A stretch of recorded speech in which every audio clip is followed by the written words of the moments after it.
웨스터민스터 대요리 문답 149문입니다. 질문은 하나님의 계명을 완전히 지킬 수 있는 사람이 있습니까? 질문이고요. 답변은 아무도 자기 스스로 힘으로든 혹은 이 세상에서 어떤 은혜를 입어서든 하나님의 계명을 완전히 지킬 수 없고 오히려 날마다 생각과 말과 행동으로 계명을 범합니다. 이렇게 답변합니다. 답변이요. 아무도 자기 스스로 힘으로든 혹은 이 세상에서 받던 어떤 은혜를 힘입어서든 하나님의 계명을 완전히 지킬 수 없고 그렇게 이야기하죠. 전혀 죄를 범하지 않는 사람은 이 세상에 없습니다. 전도서 7장 20절에 말씀하죠. 선을 행하고 죄를 범하지 아니하는 의인은 세상에 없기 때문이라 그렇게 이렇게 말씀합니다. 왜냐하면 죄된 마음과 본성을 가지고 태어나기 때문에 그렇죠. 이것을 원죄라고 말합니다. 이 원죄가 우리의 삶과 생각과 도덕적 성격을 결정합니다. 그래서 죄를 지으며 사는 것이지요.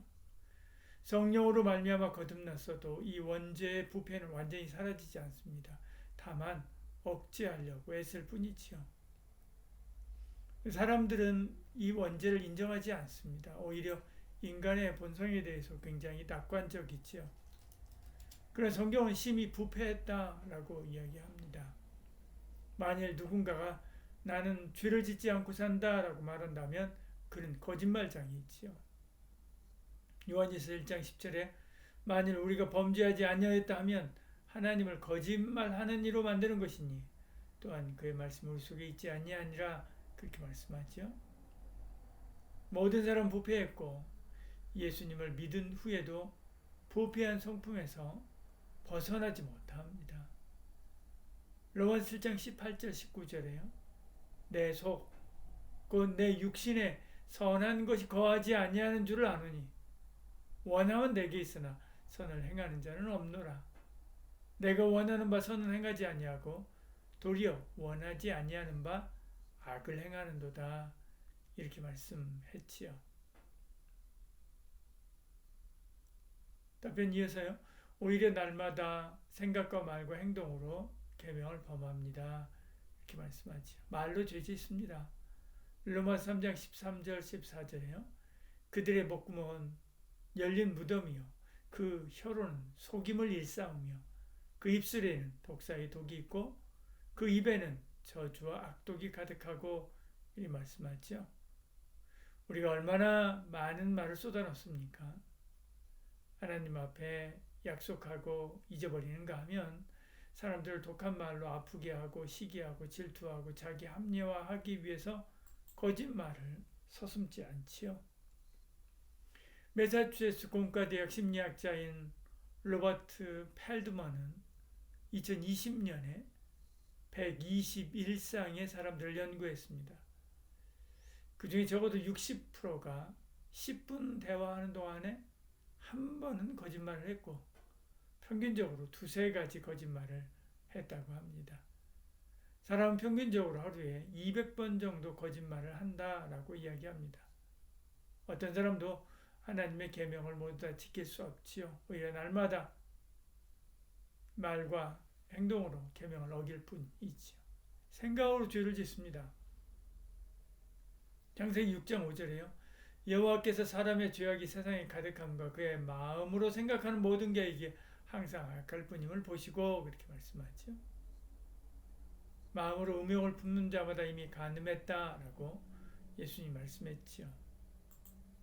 마음으로 짓는 죄는 수없이 많습니다. 그러므로 늘 우리의 마음을 정결하게 해야 되죠. 생명의 근원이 여기 이 마음에 있기 때문에 그렇습니다. 또한 행동으로 죄 짓습니다. 로마서 1장 32절에 이 같은 일을 행하는 자는 사형이 행한다고 하나님께서 정하심을 알고도 자기들만 행할 뿐 아니라 또한 그런 일을 행하는 자들 옳다 하느니라 이렇게 말씀하죠. 행한다 말씀합니다. 손과 발로 죄 짓는 거죠. 폭력을 행사하고 도둑질을 하고 잘못된 길로 갑니다. 그래서 죄를 정의할 때 하나님이 싫어하는 말과 생각과 행동이라고 간단하게 하기도 합니다. 이런 기준으로 볼 때, 이런 기준을 가지고 자신을 볼 때 죄인 아닌 사람이 없지요. 그러면 자연스럽게 내가 망하게 되었도다.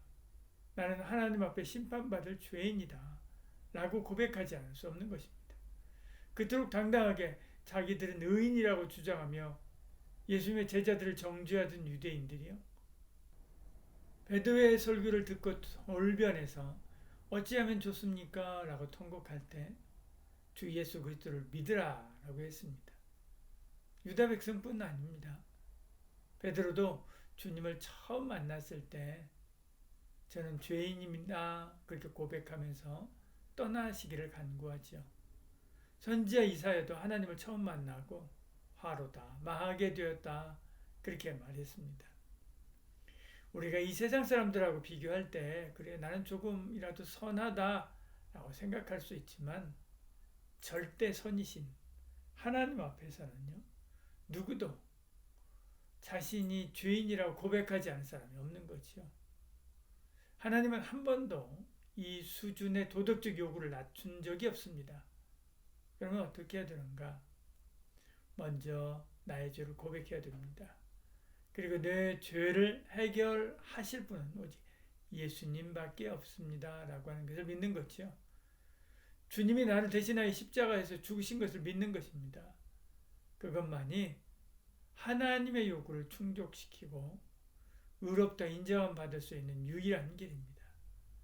그래서 율법으로 나는 의롭고 죄 없이 살 수 있다라고 하는 것을 확인하는 것이 아니라 오히려 율법으로 나는 죄인이고 아무것도 할 수 없다라고 하는 것을 알게 하시는 것이죠.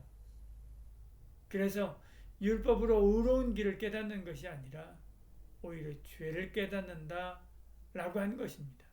그리고 이 율법이 그리스도께로 인도하는 몽학선생, 초등학교 교사다라고 그렇게 이야기하는 것이지요.